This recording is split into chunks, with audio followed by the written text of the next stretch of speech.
We now come to the urgent question. Caroline Lucas. Thank you very much, Mr. Speaker. To ask the Secretary of State for Energy Security and Net Zero to make a statement on the government plan to build new gas-fired power stations. Minister. Thank you, Mr. Speaker.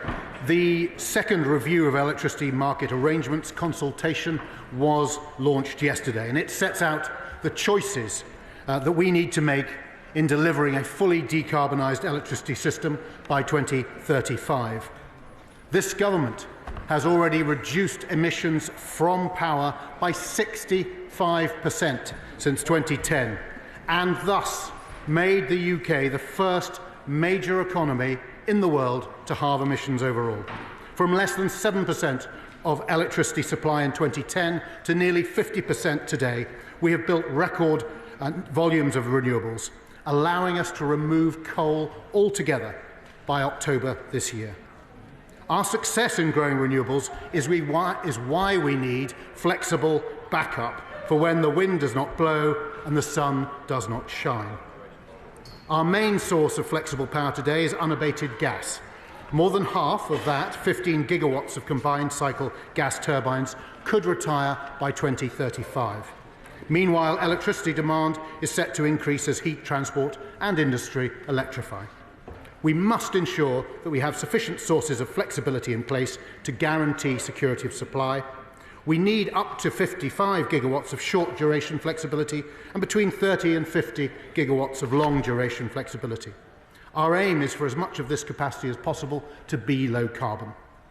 But, Mr. Speaker, whilst low-carbon technologies scale up, we will extend the life of our existing gas assets, but a limited amount of new-build gas capacity will also be required in the short term to replace expiring plants as the only mature technology capable of providing sustained, flexible capacity. We remain committed to delivering a fully decarbonised electricity supply by 2035, subject to security of supply, and we expect most new gas capacity to be built net zero ready. This government has committed £20 billion to CCUS and is developing comprehensive support for hydrogen. So in the future, unabated gas plants will only run a limited number of hours per year, so emissions will be entirely in line with our legally binding carbon budgets. Thank you, Mr. Speaker. Can I just start by saying that I am a bit tired of this government shunning any scrutiny of their climate record and instead relying on a past record, because while the UK may indeed be the first major economy to cut its territorial emissions by half since 1990, we are not on track. We are not on track to achieve our 2030 targets, and if we factor in consumption emissions, then the UK has only cut emissions by 23%. So let's have a little less complacency from the Minister. Now, he will know this government's new announcement for new gas-fired power stations does, in fact, contrary to what he claimed, risk undermining our climate targets and leaving the country reliant on imports of expensive gas. Members should have been given the opportunity to question the Minister on its implications for decarbonising the UK's energy system by 2035, with 95% of the UK electricity being low carbon by 2030. So first, why was this statement not made in Parliament? Why was it made instead in Chatham House, where members were not able to question the Minister on the impact of this decision? Second, will the Minister explain how this proposal differs from the functioning of the existing capacity market, or will he admit that this is just the government's latest attempt to stoke a culture war on climate? Third, the Climate Change Committee is clear that there should be no new unabated gas plants built after 2030. So what is the government's timeline for developing these new gas-fired power stations? I asked him about this yesterday in the Environmental Audit Committee. I didn't get a response. I also asked him what's being done to ensure that these gas plants are zero carbon by 2035. That wasn't set out in either the Secretary of State's speech yesterday or by the Minister today. The Minister did tell the Environmental Audit Committee that they will be required to be CCS and hydrogen ready. That doesn't actually amount to a meaningful plan. So can he please give us more than just his thus far unevidenced words of assurance? And will he explain what the government's plan is to support the development of batteries and long-term storage technologies and to drive innovation so that we can get off volatile gas for good? Thank you, Mr. Speaker. I mean, rather odd to be asked about being able to scrutinise this. This was the launch of a consultation yesterday, which will be going on for some time. And the Honourable Lady, as she knows, I was in front of the Select Committee yesterday. So rather strange, Mr. Speaker, that she should highlight that. She's confused, as she often is, because she's so political. She would appear to set politics always ahead of climate. She struggles to recognise that the UNFCCC rules are about territorial emissions, countries' only emissions in the territory where they take place. Her numbers on embedded emissions are wrong, but she doesn't care about that. She just carries on a kind of political diatribe on the government, which has done more than any other in any major economy on this earth to decarbonise its economy. And we have done it, not as the Honourable Lady would have us do, reduced to living in yurts, but actually while growing the economy by 82%. It's people like the Honourable Lady who make people on my side of the chamber at times think, are we engaged in some form of madness? We're not, but she doesn't half make it sound like it. Can these new gas plants be consistent with the government's commitment to decarbonise the power sector by 2035? Our published net zero scenarios, I would invite her to read them, for the power sector show that building new gas capacity is consistent with decarbonising electricity by 2035. And from those scenarios, we expect, even with new gas capacity, that rather than the 38% of electricity generation, which in 2022 came from gas, it will be down to 1% by 2035, or, if we follow the scenario set out by the Climate Change Committee, perhaps 2%. So we're going to have that as a backup. It's sensible insurance. It's about keeping the lights on while we carry on the remarkable transformation that this government has achieved, moving from the appalling legacy of the party opposite, less than 7% electricity from renewables, to nearly 50% today. Sir Jacob Rees-Mogg. Thank you, Mr. Speaker. This announcement on gas-fired power stations is extremely welcome. But at the moment, a kilowatt hour of electricity in the UK costs 44 cents, against 17 cents in the US and 8 cents in both China and India. We have become fundamentally uncompetitive because of this green obsession. We want cheap electricity, and we should have gas, and we should have coal, and we should postpone net zero indefinitely, because we are only 1% of global emissions. We are making no difference. And the US economy is growing consistently faster than ours because of cheap energy. This is a good first step against the net zero obsession. We need to go further. Minister. Well, I would chide my right honourable friend with the science and the evidence which is emerging all the time. There is a climate challenge and a climate emergency. That's why we're looking to reduce our emissions. But he's quite right also to challenge and say, well, we're less than 1% of global emissions. How does this make sense? That's why we hosted COP26. That's why we got the rest of the world to commit to following us. That's why we're bringing in carbon border adjustment mechanism from 2027, precisely to ensure that we create an economically rational system which supports jobs in this country while meeting the climate challenge, which does need to be met. Shadow Minister Dr. Alan Whitehead. I'm a little puzzled, frankly, about what all this is about, because the Committee on Climate Change and all credible energy experts have said that we will need a small residual of unabated gas on the system for the medium term, and that this is consistent with a fully decarbonised power system. No one disputes that, and indeed it's barely worth an announcement. We should extend the lives of existing plants to meet that need, and if new build plants are needed in the short term to replace some of those retiring gas-fired power stations, then provided they are capable of converting to hydrogen or carbon capture, as the government says they must be, then there is no disagreement. But that's not what the Secretary of State was saying yesterday at the Chatham House meeting. However, the government's own analysis published yesterday shows that 24 gigawatts of existing gas capacity could be maintained via life extension and refurbishment, and that 9 gigawatts of new capacity is already in the baseline under existing capacity market arrangements. So that's an uncontroversial position and analysis, and again, hardly something that seems making a huge fuss about. But again, that was not what the Minister was talking about, the Secretary of State was talking about at the Chatham House conference yesterday. So, given this analysis, could the Minister enlighten us with the number of new gas plants they are actually hoping to build, given there is no mention of that in the 1,500 pages of documents that were published yesterday?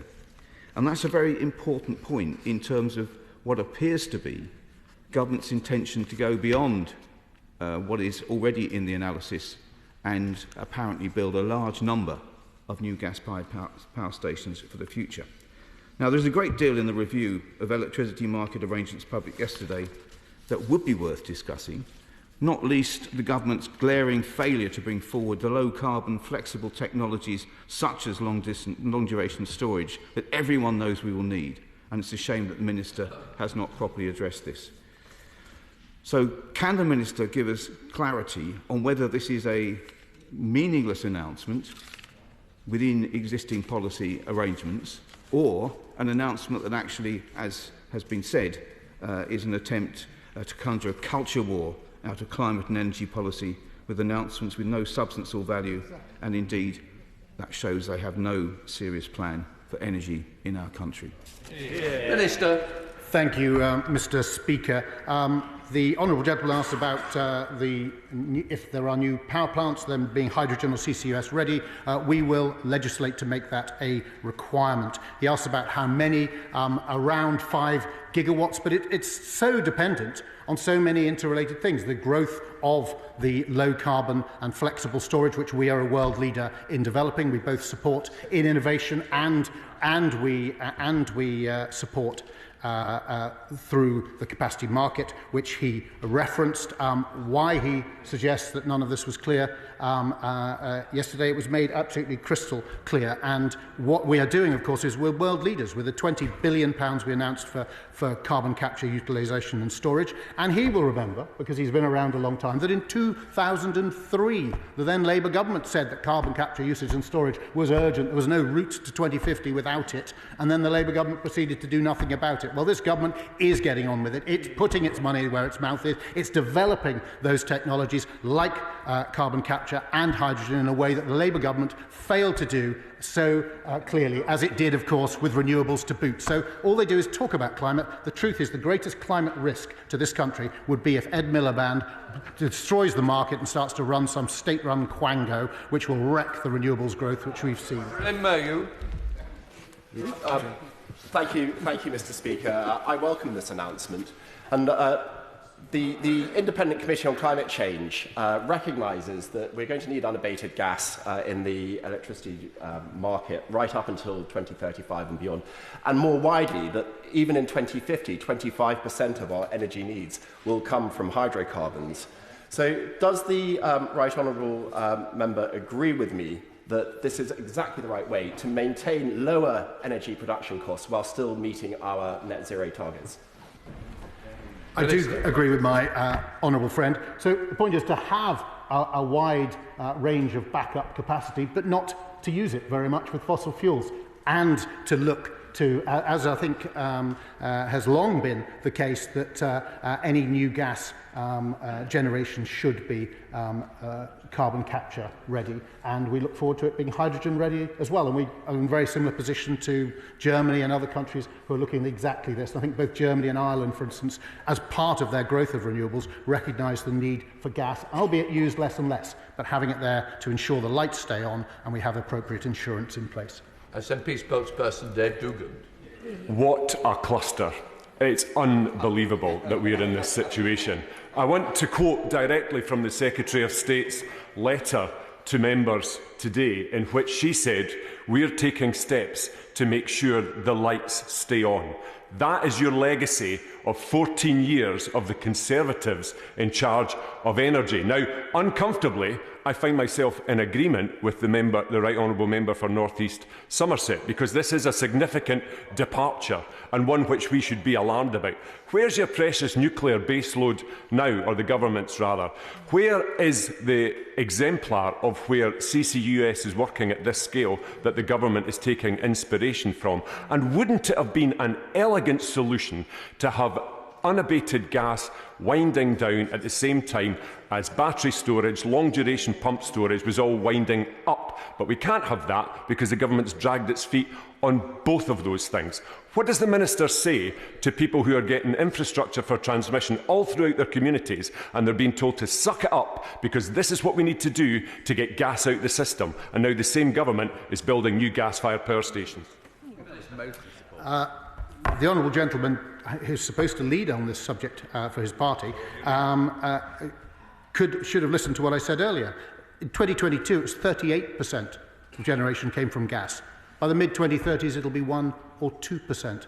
Why are we having it there? In order to balance the renewables that we're growing, and that we're growing particularly in Scotland, supporting Scottish jobs. And of course, if you put generation in Scotland when the demand is in the south, you have to provide the connecting infrastructure to do it. We had to wire up the UK in order to become the rich and prosperous country that we are today in previous generations. We need to do it again now. We're making sure we're working with local communities, listening to their voices and making sure that they're not misled by people who come up with such nonsense as the honourable gentleman just did. James Wilde. Thank you, Mr. Speaker. Can I commend my honourable friend for his refreshingly clear articulation of our strong record in this area, both in the House today and on the media yesterday. And obviously security of supply must come first. And how will these plans incentivise investment in what is backup gas-fired power stations whilst minimising the costs to consumers, which is also very important? Well, I thank my honourable friend. And he and my friend from Somerset are absolutely right to focus on the economics. We've got to get the economics of this right.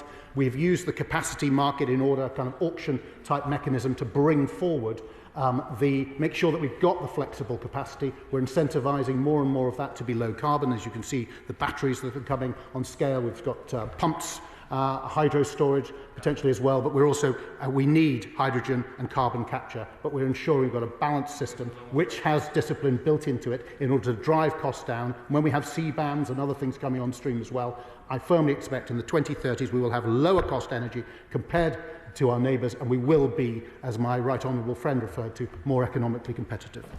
Chair of the Select Committee, Angus Brendan McNeill. Thank you very much, Mr. Speaker Stapleton. It's concerning that this is in Chatham House and not here, and it's also concerning that the Secretary of State's not here today as well. Off-piece speeches have cost in the past. An Energy Minister, my committee here this morning, a decade ago, made a speech that cost 1,000 jobs in the effect it had on investment. He says this is a consultation, but have they picked a winner? What room have they given for storage to be in the mix? And are they confusing energy security, and we know we've learned from the Ukraine war what that is, with continual electricity supply? And given what he says the gas percentage will be by 2030 and afterwards, what percentage will this capacity provide, and what percentage will this provide of capacity, and what percentage does he envisage will be used day to day? And what other options and what other thought is given other technologies being considered in this, in his gigawatt demand?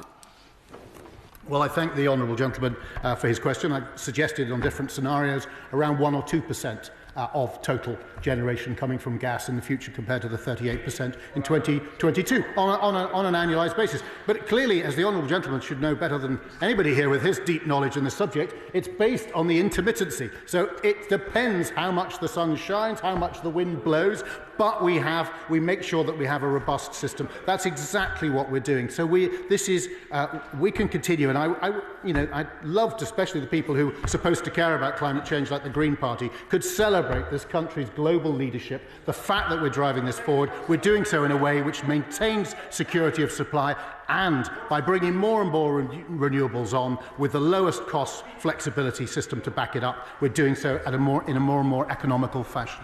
Alexander Stafford. Indeed, Mr. Speaker. I welcome this announcement today. It's pure common sense, because when the wind isn't blowing, the sun is shining, we need that security of supply. And although we need to, of course, deal with climate change in the medium to long term, we must also deal with security of supply in the short term, so I welcome this. But does the Minister agree with me that actually for the medium and longer term security of supply, we need to really upscale what we're doing in the hydrogen sector, have more hydrogen production, more hydrogen usage, and be a world leader in hydrogen? At the moment, we are slipping behind a bit.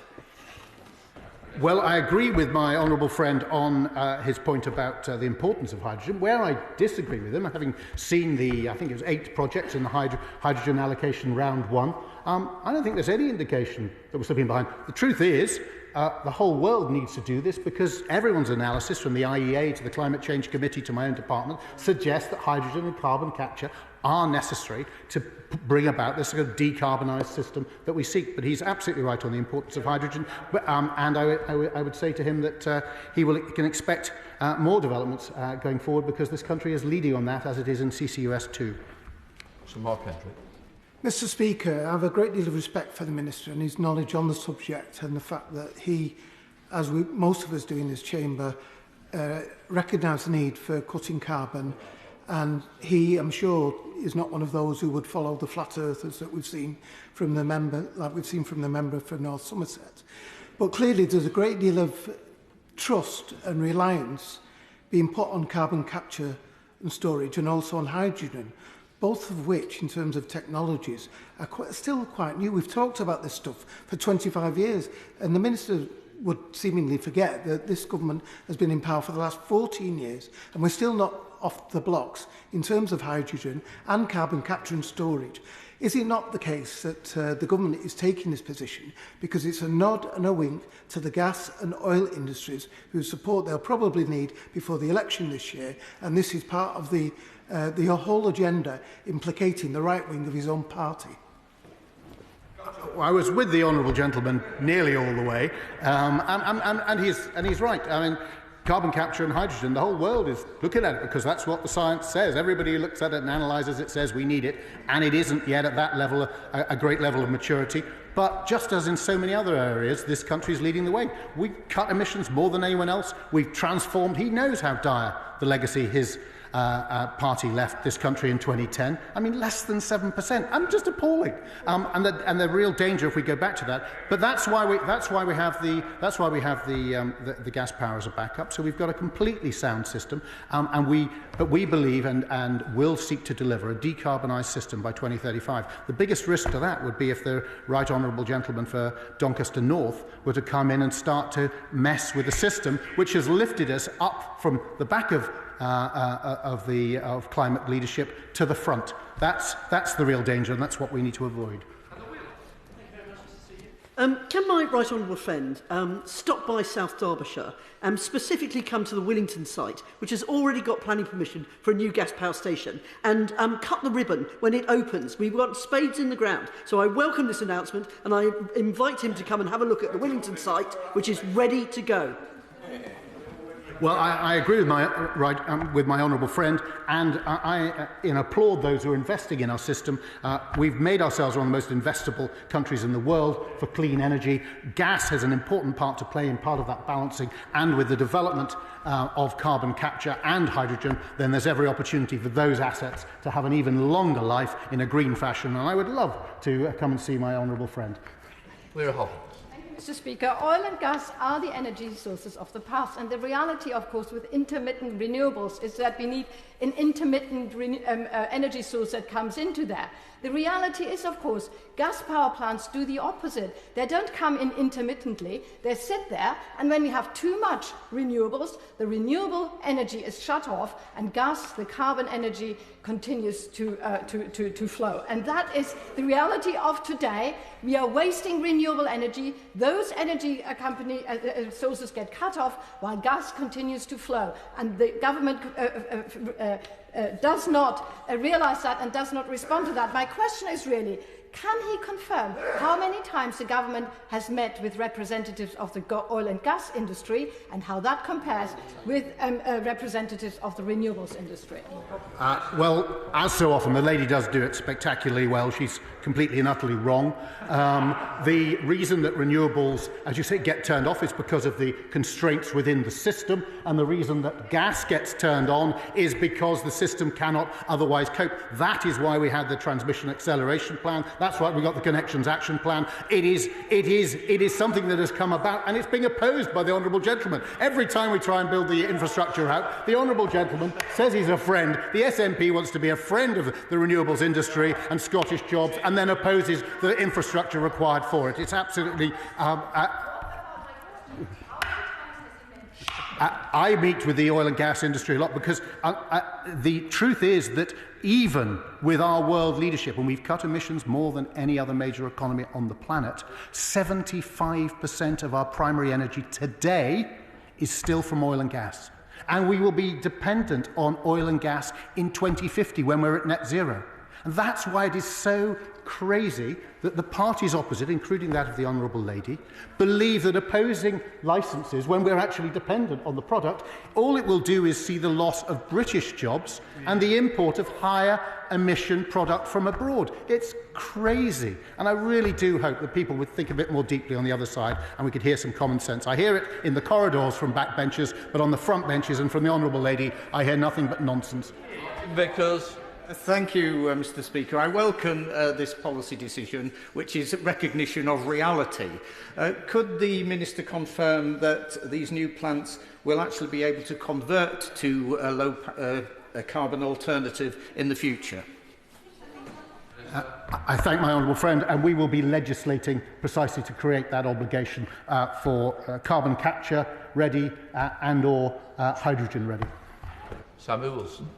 Speaker, I hope that this decision is an indication of the realisation which seems to be slowly dawning on the government of the impact of the madness of its net zero policy, which has damaged the UK economy. We have the highest electricity prices of most of the countries in the G7. We have lost vast numbers of jobs in energy-intensive industries, and now there's a recognition that because of the intermittency of wind and solar, that there's a risk of blackouts. So I welcome this common sense decision. But since we're going to use gas to power these stations, why doesn't the Minister take the next logical step and legislate to allow us to tap into the vast UK gas resources that we have, which, as the United States has shown, will bring down prices, will give us energy security, and will make our competitive more economy? Well, the honourable gentleman couldn't be more wrong. Record levels of employment in this country. We overtook France recently to become the 8th largest manufacturer in the world. I would not expect him to join the dismal party opposite in talking this country down. In truth, we're leading the world in tackling climate change, and we've created more jobs than any time in British history. And going forward into the 2030s, what we're going to do by harnessing more and more of British low carbon energy, renewable energy, is lower bills for families and increase our competitiveness. And as I say, in a world which is increasingly recognising the need for action and is looking to bring in things like carbon border adjustment mechanisms, effectively carbon taxes at the border, the truth is the UK is in pole position to grow from its already strong economic position into an even stronger one as a result of the net zero policies of this government. Thank you, Speaker. Across London and the South East, many much-needed developments that are required for the increasing population have literally been frozen because of lack of supply from the grid. Indeed, nuclear power can provide the baseload, renewables are unreliable, and obviously gas is required, particularly at peak times. So will my honourable friend agree with me that actually this is all about topping up the grid at peak times when people want to use electricity, because gas is the fastest way to bring a power station onto the grid and equally to shut down? Well, I thank my honourable friend, and he'll be aware of all the work we're doing to speed up for instance, transmission, cut it from a 12 to 14-year timeline down to half of that, down to 7 years. The Connections Action Plan, which has already moved tens of, I think, 40 gigawatts of projects have been able to have their connection date moved forward. So we're putting a lot of work in across the piece. This gas capability is there as a backup, but the usage and the emissions resulting from it will be falling precipitately over the next 10 years, and we can all celebrate that. J.J. Brown. After years of delaying meaningful investment in clean, cheaper, reliable, renewable energy technologies such as tidal and long-duration pumped hydro storage, it's no surprise the government's now having to scramble to create new dirty gas-powered plants. But how much does his department estimate these new plants will cost? And where is his department suggesting they will be built? And what does he mean by carbon capture ready? Does he mean carbon capture operational? Hear, hear. Do tell. Thank you, Mr. Speaker. As I say, further our legislation will come forward in the not too distant future, and she will be able to scrutinise that. It's extraordinary that she should say to the country that's gone from 7% renewables, less than, to approaching 50% today, that we've gone slow on renewables. We're leading. We have decarbonised our power system faster. We've decarbonised our power system faster than any other major economy on the planet. The kind of reality denial that we get from the party opposite is quite extraordinary. And on tidal, she specifically wants to highlight tidal. Well, guess which country in the world has more tidal? The right honourable gentleman there, who is one of the greatest champions of tidal in there, he could tell the honourable lady, if she's so ignorant, he's a fellow Scottish MP, he can tell her the UK has more tidal deployment than any other nation on the planet. We're proud of that, we're proud of the transformation, and it's about time the SNP and the Labour Party stopped misleading the people and this House. Patrick Ready. The Minister said earlier that we face a climate challenge after struggling for a word to describe what we face. Why can't the government join the global consensus and admit that what we are facing is a climate emergency? As the Secretary General of the United Nations said, the era of climate warming is over. We're in an era of climate burning. Well, unlike the honourable gentleman, I'm not primarily concerned with words, I'm primarily concerned with action. And I'm glad our response is, I did actually use the emergency word. I don't know if I broke some golden rule that says government ministers shouldn't say it, but I treat it like it's an emergency. I see the world warming up. I see the negative impacts of climate change, and that's why I spend every single day being proud to be part of a department which is decarbonising its country faster than any other in the world. The honourable gentleman should get away from rhetoric and start focusing on action. Jim Shah. Thank you, Mr. Speaker. Can I thank the Minister for his answers? And whilst there is certainly an urge to prioritise our net zero promises, I am grateful that government are talking and backing up precautions into considerations. Northern Ireland plays an important role in any contribution to net zero targets. The Minister has recognised that on many occasions in questions that I've asked him. So will the Minister ensure, in terms of any new gas power stations to be built, that Northern Ireland is considered and prioritised as a leading location for those? Thank you. Minister. Well, the honourable gentleman, I don't know, he sometimes gives the impression that he'd like it if I was running the energy system in Northern Ireland, but it's not, it's devolved. And we do have ministers back, and that's something of celebration, and I will work closely with ministers in Northern Ireland as I do with other ministers in devolved administrations, because in order to meet our net zero targets, Northern Ireland has to deliver its. Scotland has to deliver its targets, so does Wales. We've got to work together in a spirit of collaboration. We can do that, and if he can persuade his honourable friend beside him that actually it can be done in a way that strengthens our economy too, then we really will have something to celebrate.